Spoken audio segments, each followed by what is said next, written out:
Salve, salve família, muito bom dia, boa tarde, boa noite para você que está assistindo.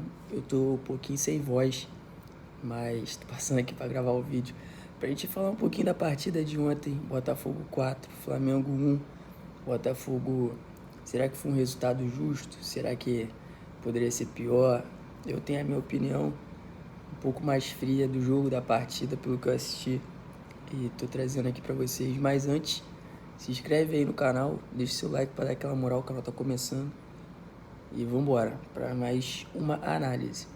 Vamos falar de primeiro tempo. Botafogo começou o jogo já abrindo o placar aos 3 minutos. Uma jogadaça. Se você for analisar a jogada do Botafogo, muito bem executada. Saiu de uma pressão pelo lateral direito, trocou passe. Marlon Freitas se apresentou novamente na frente, fez um lançamento. Matheus Ponte entrou infiltrando, fez um golaço de cabeça. A jogada em si, da zaga até o ataque, muito bem construído. E aí depois o Botafogo cede um pouco mais a posse de bola para o Flamengo, que tem jogadores de qualidade. Claro que o Flamengo foi um pouco desfalcado. Acredito que o Flamengo foi com força máxima dentro do possível, tirando acho que o Luiz Araújo, que podia jogar no jogo, e o Nico de la Cruz, que estava sentindo. O restante o Flamengo tentou ir com o melhor que tinha. O restante machucado não tem como, assim como o Botafogo tem jogador machucado, o Flamengo também tinha jogador machucado, faz parte. É para isso que tem elenco. O Flamengo tem um elenco bilionário e botou seus jogadores em campo. E aí o Flamengo trocou passes, fez algumas triangulações. Isso me deixou um pouco preocupado, porque o Botafogo está jogando em casa, o Botafogo não pode deixar esse tipo de situação acontecer. É como um jogo, o Botafogo colocar pressão, não para deixar o adversário ficar trocando passe. Ainda mais um time que tem qualidade técnica como o Flamengo tem. E aí o Botafogo nessa questão de deixar o Flamengo trocar passe, o Léo Ortiz acha um belíssimo passe pro Bruno Henrique, que faz um golaço novamente contra o Botafogo na nossa casa. O Bruno Henrique tá sempre fazendo gol. Inclusive eu coloquei ele no Cartola, esperando zicar, mas não zicou. O cara sempre faz gol. E aí o jogo fica um pouco equilibrado.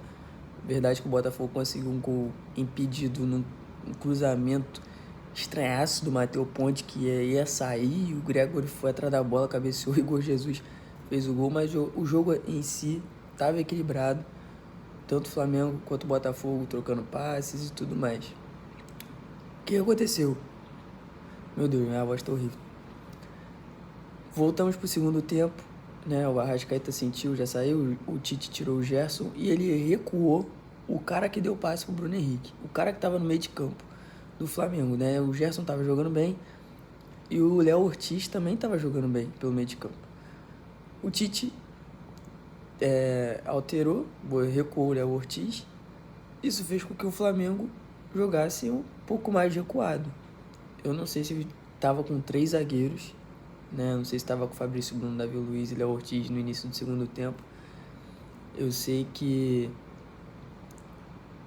o Botafogo, no segundo tempo, acabou atropelando o Flamengo devido a essa alteração do Tite, para a nossa felicidade, obviamente. Mas assim, o primeiro tempo foi uma coisa preocupante, visto que, apesar de eles estarem com força máxima dentro do que podia, eles não estavam com seus melhores jogadores. O Arrascaeta saiu, o De la Cruz não jogou, o Pedro machucado, o Luiz Araújo não jogou, o Cebolinha não jogou. Então você vê que, tipo, do meio campo, acho que o Varela, que é o titular, ainda acabou entrando depois, também não entrou como titular. Então você vê que do meio campo para trás, eles estavam bem na marcação, estavam bem fechados e ainda estavam conseguindo trocar passe, fazer algumas triangulações na saída de bola, algumas pela lateral, Botafogo cedendo e errando alguns passes bobos, deixando a posse de bola com eles. Isso preocupa porque futuramente a gente vai encarar eles na Libertadores. E esse jogo não dá garantia de muita coisa pela questão das escalações, entendeu? Foi ótimo, resultado perfeito pro Botafogo, 4-1, dava para ser 6, 7, 8-1. O Botafogo perdeu muitas chances, que também não pode perder. Quanto mais histórico for o placar contra rival, melhor. Mas a gente também não pode deixar de lado que as melhores peças não jogaram e que o jogo poderia ter sido diferente. É óbvio que valeu os mesmos 3 pontos. A gente ganhou dos titulares no Maracanã. Ganhamos muito bem. E a gente calhou de fazer uma goleada ótima no Newton Santos, né? E quebramos essa zica também, que a gente não vencia deles em casa, a gente ficava trocando ponto. Ganhava dele no Maracanã, perdia no Newton Santos. Ganhava no Maracanã, perdia no Newton Santos. A gente acabou com isso também. Mas o segundo tempo do Botafogo, assim, impecável. O Botafogo mostrando que tem elenco. Sai Marlon Freitas, entra Alan. Tietchan entrou muito bem na lateral direita. Entrou o Tiquinho no lugar do Igor Jesus, finalmente. O Arthur Jorge acertou na última partida. Ele tinha colocado o Igor Jesus, né, contra o Palmeiras. Igor Jesus ao lado do Tiquinho. Aí a gente perdeu marcação. Dessa vez ele acertou. Deixou o Savarino também. Matheus Martins entrou muito bem na partida. Luiz Henrique também fez mais uma bela partida.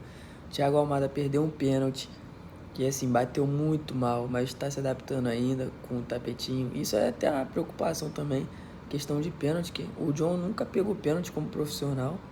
Tiquinho perde pênalti. A Almada perdeu pênalti.